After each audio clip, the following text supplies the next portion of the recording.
Buenas tardes, hermanos, amados de la iglesia de Santa Cecilia de Heredia. Señor los bendiga mucho a todos. Hoy vamos a tener un estudio continuando sobre lo que hemos estado estudiando los miércoles en la noche, que es la perpetuidad de la iglesia del Señor Jesucristo. Pero por supuesto, antes de eso, vamos a tener una palabra de oración.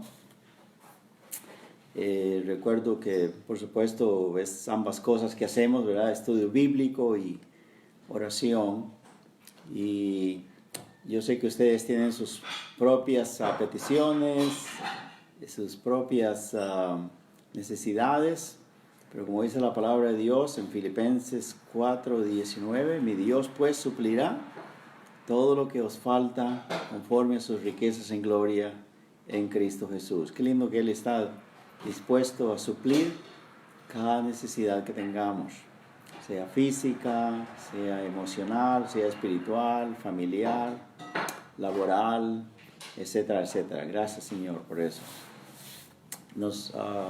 Yo mismo acá, mi esposa y yo tenemos una petición sobre un cuñado mío que vive en Grecia, y yo se los he mencionado a ustedes por quien he pedido la oración, y es Hernán Pérez. Él fue intervenido quirúrgicamente, fue sometido a una operación esta mañana y hemos estado orando por él, y así que les agradecemos si ustedes también nos apoyan en oración por él y por su esposa Amparo. También, por supuesto, esta crisis, este enemigo invisible que tenemos de coronavirus 19, que con la misericordia del Señor pronto todo llegue a la normalidad, es lo que todos esperamos, ¿verdad? Pero mientras tanto, estamos bajo su amparo, bajo su protección, y por supuesto usemos las medidas necesarias, preventivas, para que esto no nos afecte.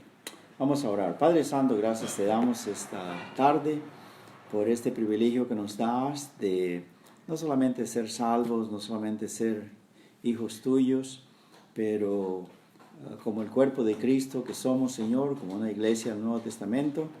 Te damos gracias por el privilegio, por el honor que tenemos de ser esa institución divina que el Señor Jesucristo fundó acá, para que con poder, con autoridad del Espíritu Santo y de tu palabra, continuemos proclamando el Evangelio a todos los demás. Bendice a cada una de las familias de la iglesia de Canaán, a cada uno de ellos, Señor, en lo personal y colectivamente, y que pronto con tu ayuda, Señor, podamos estar juntos y cantar juntos, adorarte juntos y trabajar juntos para tu honra y gloria. Pero mientras tanto, Señor, bendice a todos los demás hermanos en las otras congregaciones también, que sabemos que ellos están orando por nosotros, así como nosotros por ellos.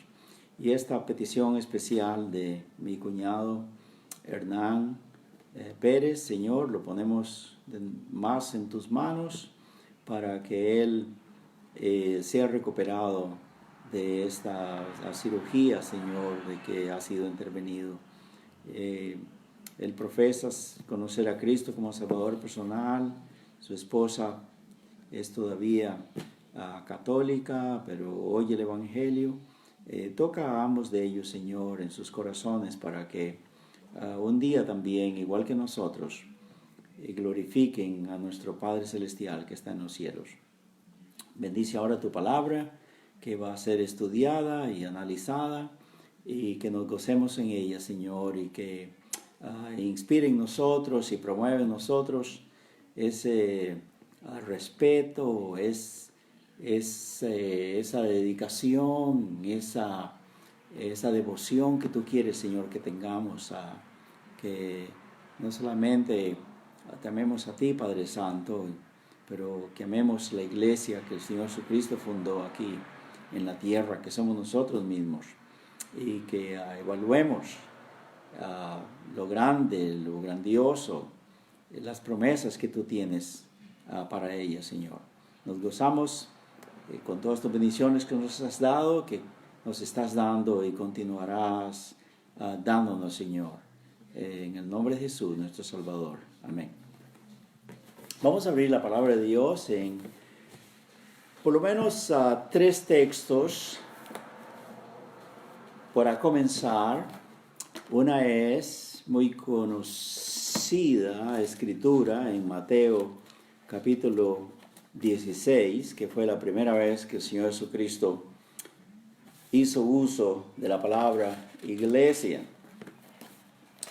Y dice aquí en nuestro pasaje, comenzando con el versículo, leamos desde el versículo 15 en adelante. El Señor Jesús le dijo: ¿y vosotros quién decís que soy yo? Preguntándole a los discípulos, después de oír las diferentes opiniones de las personas que no conocían a Él como Salvador personal. Y entonces dice: ¿y ustedes qué piensan de mí? Respondiendo Simón Pedro dijo: tú eres el Cristo, el Hijo del Dios viviente. Entonces Jesús le respondió: bienaventurado eres, Simón, hijo de Jonás, porque esto no te lo reveló carne ni sangre, sino mi Padre que está en los cielos. Y yo también te digo que tú eres Pedro, y sobre esta roca edificaré mi iglesia, y las puertas del Hades no prevalecerán contra ella. Y a ti te daré las llaves del reino de los cielos, y todo lo que atares en la tierra será atado en los cielos, y todo lo que desatares en la tierra será desatado en los cielos. Amén. Así, un comentario breve de estas palabras del verso 18, cuando el Señor dijo que sobre esta roca edificaré mi iglesia, aludiéndose a sí mismo de lo que Él es, que es el fundamento, que es la piedra angular escogida del Padre, que envió desde el cielo para asentarla aquí sobre Sión y luego llamar a los discípulos para ser edificados sobre él. Cuando dice: sobre esta piedra, sobre esta roca, edificaré mi iglesia. Y la promesa de él es: y las puertas del Hades no prevalecerán contra ella. El Señor acá está prometiendo, garantizando que no importa cuánta oposición venga del infierno mismo, de la muerte, de Satanás, de los demonios, toda esa fuerza opositora no prevalecería contra la iglesia del Señor Jesucristo. En otras palabras, la iglesia sería más poderosa que el diablo, más poderosa que la muerte, más poderosa que el infierno, y que estaría aquí hasta que Él venga. Es lo que dice en Mateo 28, del 18 al 20, lo cual también vamos a mirar inmediatamente, porque son pasajes paralelos sobre la misma enseñanza. El Señor Jesús ya les había dado cita a ellos para encontrarse juntos después de su resurrección en Galilea. Y cuando ellos fueron allá a Galilea, ya estaba el Señor ahí esperándoles. Y entonces dice la Biblia que, verso 18, Jesús se acercó y les habló diciendo: toda potestad me es dada en el cielo y en la tierra. Por tanto, id y predicad, id y haced discípulos, a todas las naciones, bautizándoles en el nombre del Padre, del Hijo y del Espíritu Santo, enseñándoles que guarden todas las cosas que os he mandado. Y aquí está la garantía, la promesa de la perpetuidad de la iglesia. He aquí, yo estoy con vosotros todos los días hasta el fin del mundo. Amén. Así pues, allá dice, las puertas de la muerte, del infierno, nada hará que mi iglesia sea destruida o acabada, lo cual quiere decir que ella sobreviviría a estos ataques, a toda esta ruina traída por el maligno y por su cohorte de demonios.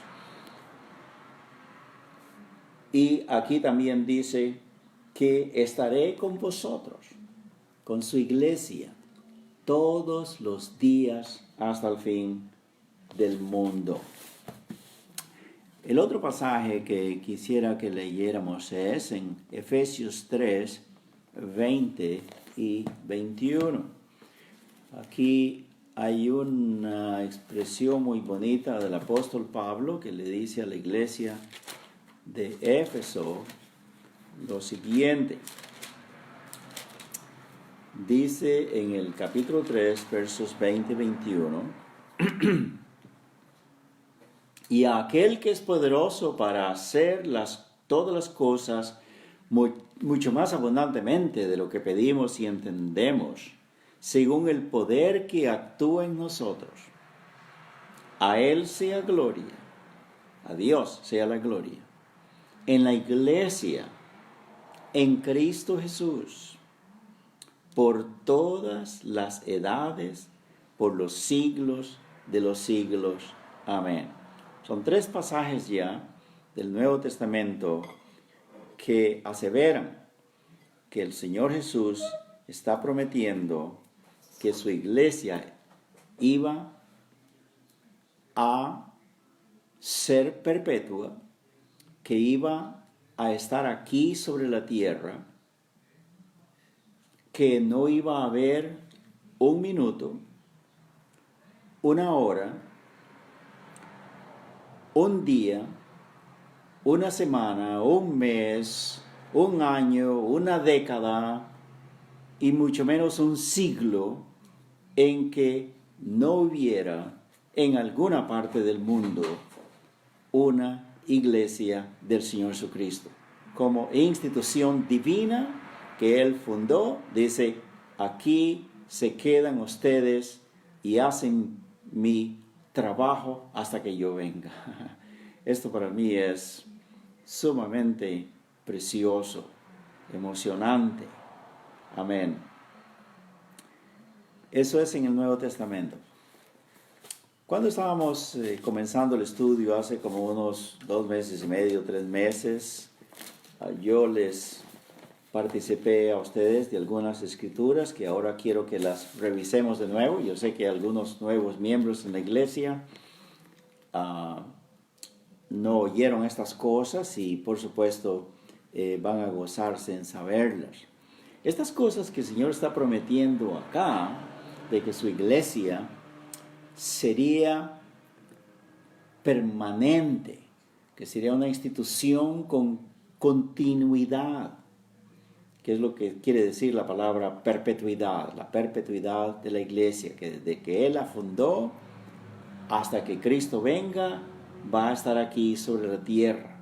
Y aún después de que Cristo venga, durante el milenio y durante las edades eternas, eso vamos a estarlo viendo más adelante, porque dice que la gloria a Dios será dada en la iglesia, en Cristo Jesús, por todas las edades, por los siglos de los siglos.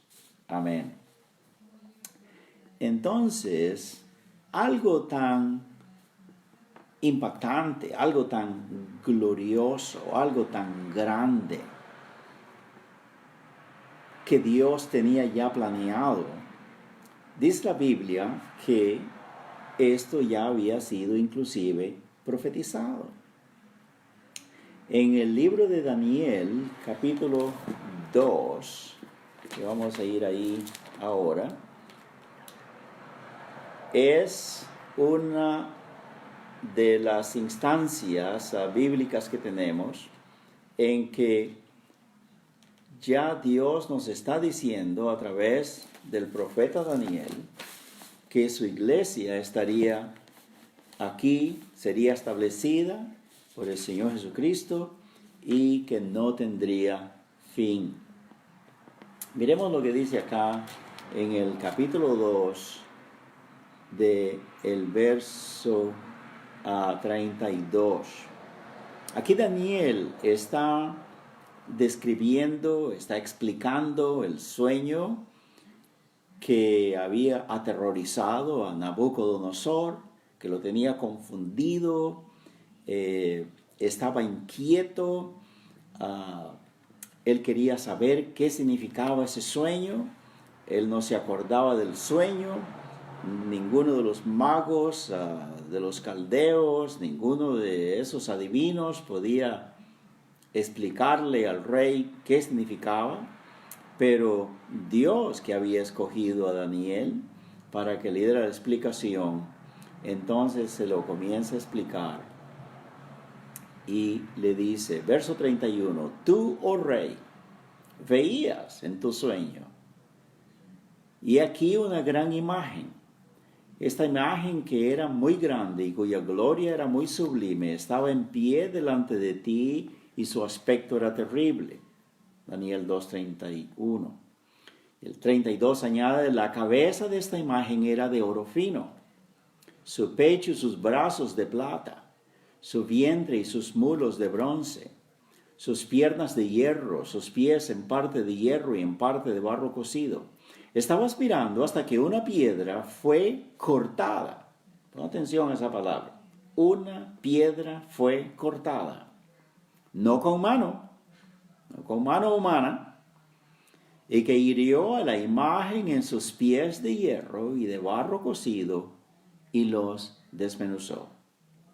Entonces fueron desmenuzados también el hierro, el barro cocido, el bronce, la plata y el oro, y fueron como tamo de las eras del verano, y se los llevó el viento, sin que de ellos quedara rastro alguno.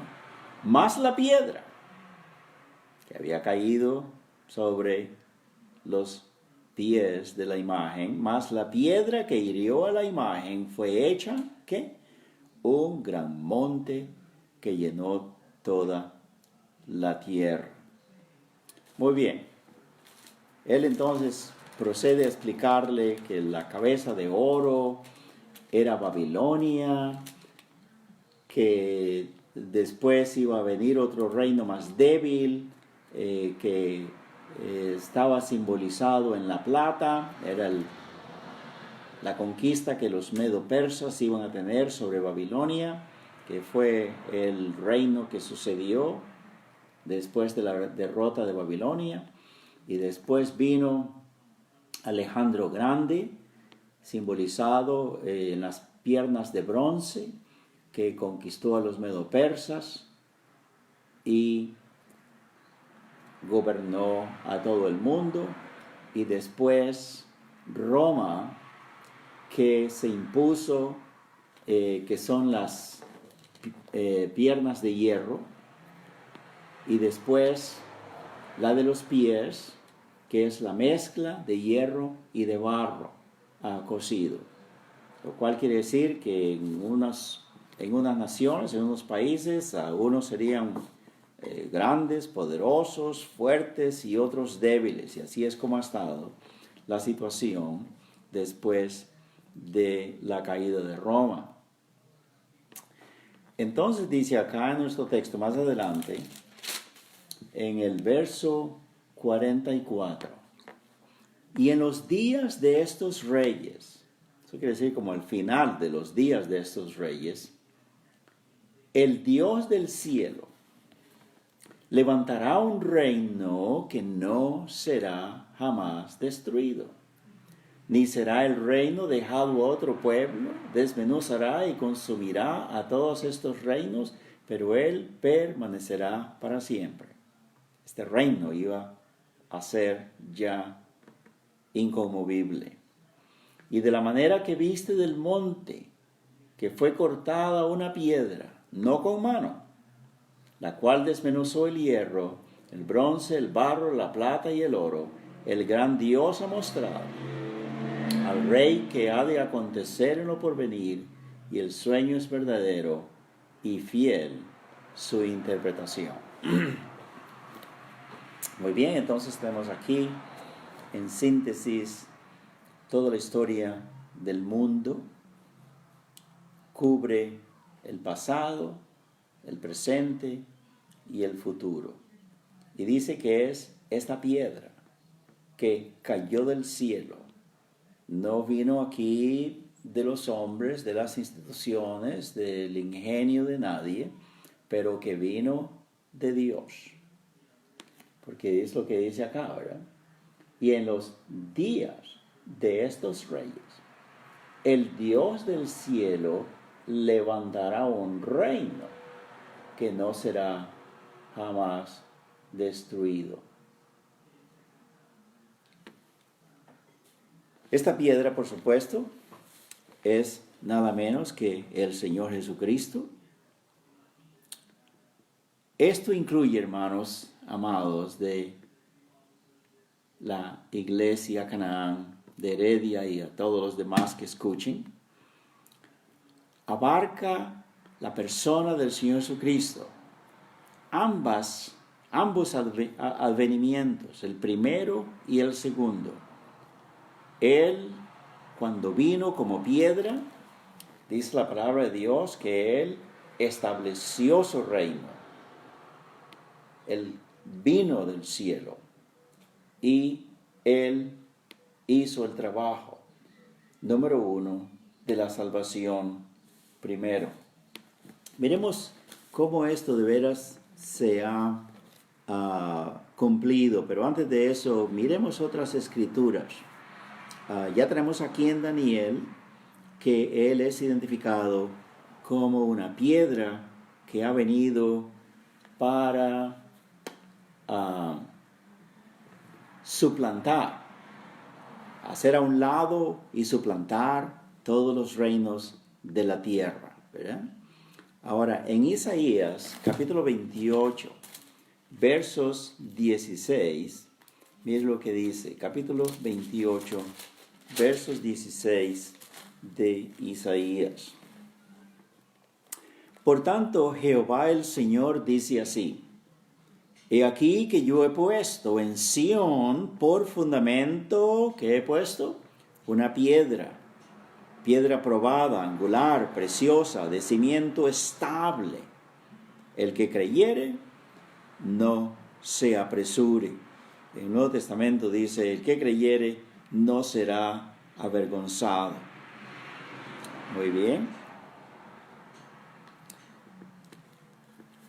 Aquí tenemos pues que es Dios de nuevo, que había cortado esta piedra desde el cielo, no con mano de hombre, es algo directamente de Dios.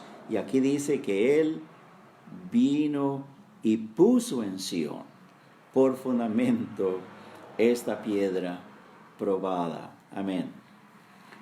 En el Salmo 118, antes de Isaías, por supuesto, después de Job, tenemos el Salmo 118, versos 22, que dice también lo siguiente. La piedra, Salmos 118, 22, la piedra que desecharon los edificadores ha venido a ser cabeza del ángulo. De parte de Jehová es esto, Otra vez, el lenguaje es siempre el mismo, no cortada con mano humana.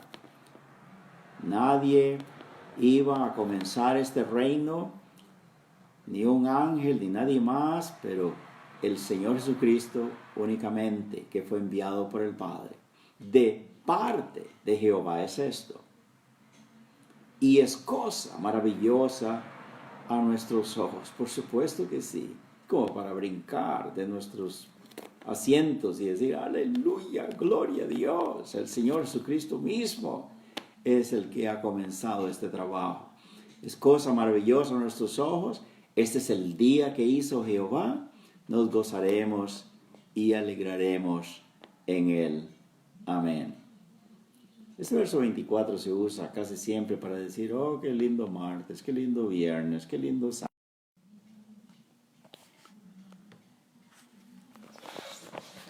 Perdón, es que entró una llamada y hizo una interrupción, pero vamos a tratar de seguir con el estudio. Este verso 24, pues, donde dice que es el día que hizo Jehová, nos gozaremos y alegraremos en él, se refiere a ese día en que el Señor Jesucristo vino, hizo su obra de redención en la cruz por todos nosotros, nos compró, nos lavó con su sangre preciosa, nos hizo nacer como hijos de Dios, fuimos después bautizados escrituralmente y establecidos como una iglesia del Señor Jesucristo, refiriéndome a la iglesia que Él estableció allá en Galilea. Otro texto que tenemos en que tanto el apóstol Pedro como el apóstol Pablo nos dicen, ¿verdad?, que Él es la piedra, que no es nadie más. Vamos a mirar eso por ejemplo, en 1 de Corintios, capítulo 3, verso 11, el apóstol Pablo acá instruyendo a los hermanos de la iglesia de Corinto, les dice así, verso 11 de 1 Corintios 3, porque nadie puede poner otro fundamento que el que está puesto, el cual es Jesucristo. Y si sobre este fundamento, que es esa piedra angular, esa piedra profetizada por Daniel, esa piedra mencionada por Isaías y por David en el libro de los Salmos, y si sobre este fundamento alguno edificare oro, plata, piedras preciosas, madero, heno, hojarasca, refiriéndose a las obras que hacemos en la casa de Dios sobre el fundamento que es Cristo Jesús, dice que la obra de cada uno se hará manifiesta, porque el día la declarará, pues por el fuego será revelada, y la obra de cada uno, cual sea, el fuego la probará. Hoy día aquí pues tenemos que nadie puede poner otro fundamento, porque ya está puesto desde el día que el Señor Jesucristo vino, el cual es Jesucristo. El apóstol Pedro también nos corrobora la misma verdad cuando dice en 1 de Pedro, capítulo 2, versos 1 al 8. Y estoy tratando de ir bastante despacio para que tomen nota, mis hermanos, de estos textos, los apunten, los encuentren en sus Biblias que estamos leyendo juntos ahora. 1 Pedro 2, del 1 al 8, dice así. Verso 4 dice, 2:4, acercándoos a Él, piedra viva, desechada ciertamente por los hombres, mas para Dios escogida y preciosa. Vosotros también, como piedras vivas, sed edificados como casa espiritual y sacerdocio santo, para ofrecer sacrificios a Dios por medio de Jesucristo. Por lo cual también contiene la Escritura. Y aquí pongo en Sión la principal piedra del ángulo, escogida y preciosa, y el que creyere en él no será avergonzado. Amén. Y continúa diciendo, para vosotros pues los que creéis, él es precioso. Pero para los que no creen, la piedra que los edificadores desecharon ha venido a ser cabeza del ángulo y piedra preciosa, roca que hace caer, porque tropiezan en la palabra, siendo desobedientes, a lo cual también fueron destinados. Mas vosotros sois linaje escogido, real sacerdocio, nación santa, pueblo adquirido por Dios, para que anunciéis las virtudes de aquel que os llamó de las tinieblas a su luz admirable. Amén. Él nos ha llamado, después de ser salvos también, nos convence para ser bautizados escrituralmente y ser parte del cuerpo de Cristo, ser miembro del cuerpo de Cristo y una iglesia de Él. Amén. ¿Para qué? Para que cumplamos con este trabajo. Ya somos linaje escogido, real sacerdocio, nación santa, pueblo adquirido por Dios. Amén. Para llevar a cabo la gran comisión que Él nos ha encomendado. Amén. Así pues tenemos aquí estas escrituras que atañen al origen de la iglesia. Mire cómo esto fue inclusive profetizado y llevado a cabo por el Señor Jesucristo mismo. Así pues, hermanos, esta gran verdad de su origen, de su comienzo, de su principio, es sumamente precioso. La iglesia del Señor Jesucristo, la iglesia que tenemos retratada en el Nuevo Testamento, no es de origen humano, pero es de origen divino. Es la iglesia del Señor. Amén. Dice en el libro de Hechos, capítulo 20, versos 28, el precio que el Señor Jesús tuvo que pagar, no solamente para salvarnos individualmente, a cada uno, pero también lo que esto significa para nosotros los salvos colectivamente.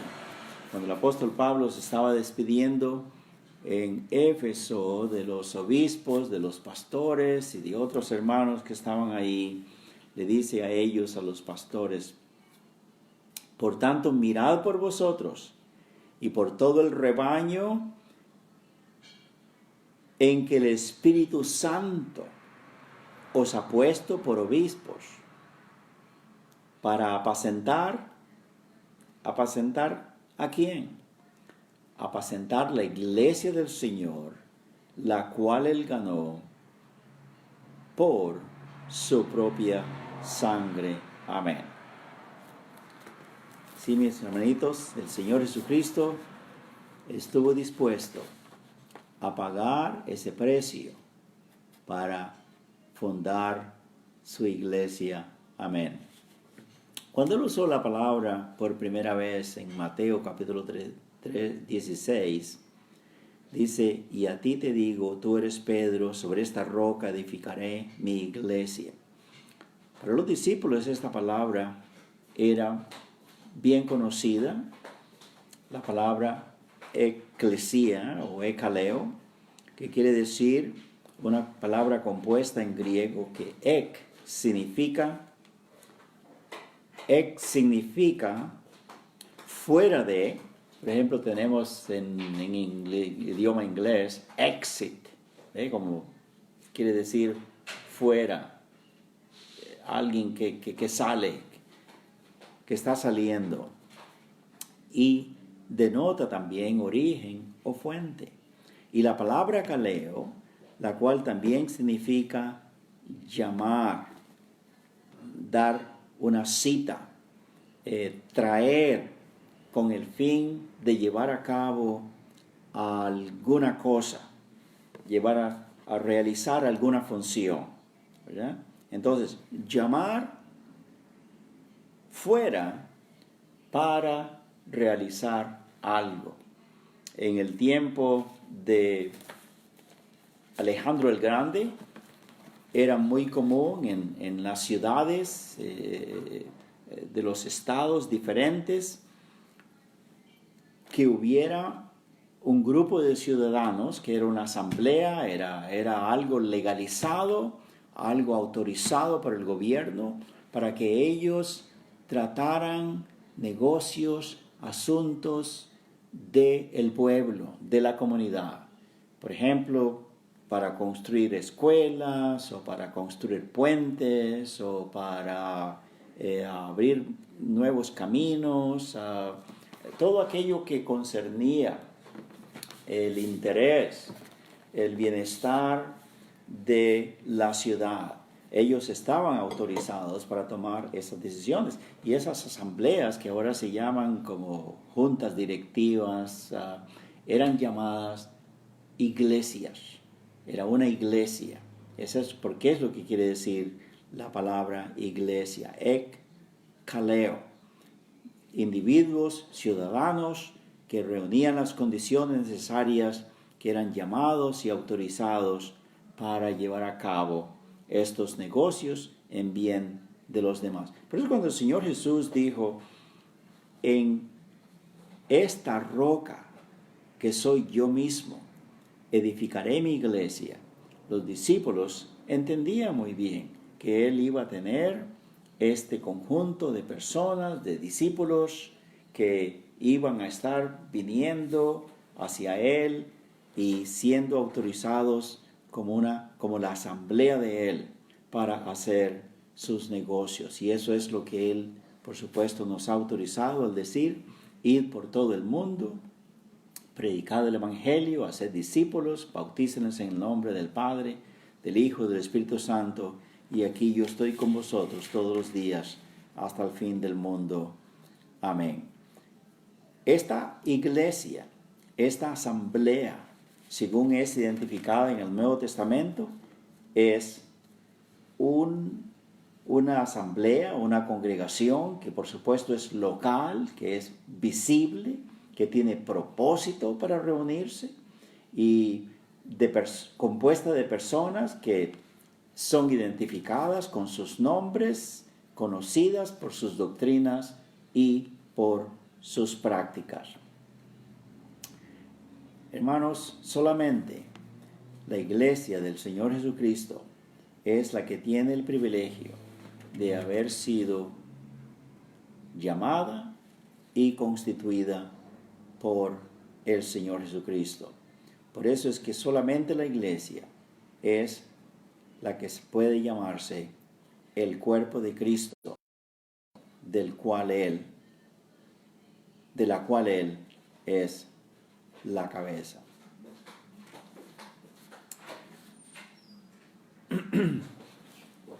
En el libro de Efesios, capítulo 5, vamos de nuevo a ir ahí a ese texto, dice en el versículo 25 en adelante: maridos, amad a vuestras mujeres, así como Cristo amó a la iglesia y se entregó a sí mismo por ella. Número 1, o número 2, porque ya dijimos lo primero, que se entregó a sí mismo por ella. Número 2, para santificarla, habiéndola purificado en el lavamiento del agua por la palabra. Y número 3, a fin de presentársela a sí mismo, una iglesia gloriosa, que no tuviese mancha, ni arruga, ni cosa semejante, sino que fuese santa y sin mancha. Es un hecho, hermanos, que una asamblea del Señor Jesucristo, constituida por hombres y por mujeres, que somos pecadores, redimidos por la sangre de Cristo, vamos a fallar porque somos imperfectos. Pero la asamblea del Señor no va a fallar en el sentido de dejar de ser una asamblea del Señor, porque Dios no falla. La promesa de Él es acá en este texto, que como su amor es sacrificial, se entregó a sí mismo por ella, con el propósito de santificarla, de limpiarla, de purificarla. Y dice la palabra de Dios que lo hace con el lavamiento del agua de la palabra. Y el propósito de Él es, si por medio de la santa palabra de Dios, por medio de la Biblia, estarla limpiando, quitándole las arrugas, purificándola, porque cuando Él venga quiere encontrarse a su iglesia gloriosa, que no tenga mancha, que no tenga arruga, ni cosa semejante. Esto, hermanos, por supuesto, es la garantía divina que tenemos de que Él estará haciendo este trabajo, limpiándola, teniéndola perfecta, completa, hasta que Él venga, lo cual implica siempre la perpetuidad. Vamos a dejar hasta ahí nuestro estudio, que es un repaso de lo que hemos estado estudiando. Yo creo que esta gran verdad, hermanos, debe traer a nuestros corazones un gozo, un respeto, una devoción al Señor, que le demos muchas gracias por su gracia, por misericordia, que nos ha dado el privilegio y la oportunidad no solamente de ser salvos, de ser redimidos por la sangre de Cristo, de ser bautizados escrituralmente, pero ser miembros del cuerpo de Cristo. Que el Señor me lo bendiga, hermanos, a cada uno, y sigamos adelante disfrutando de las bendiciones del Señor. Amén.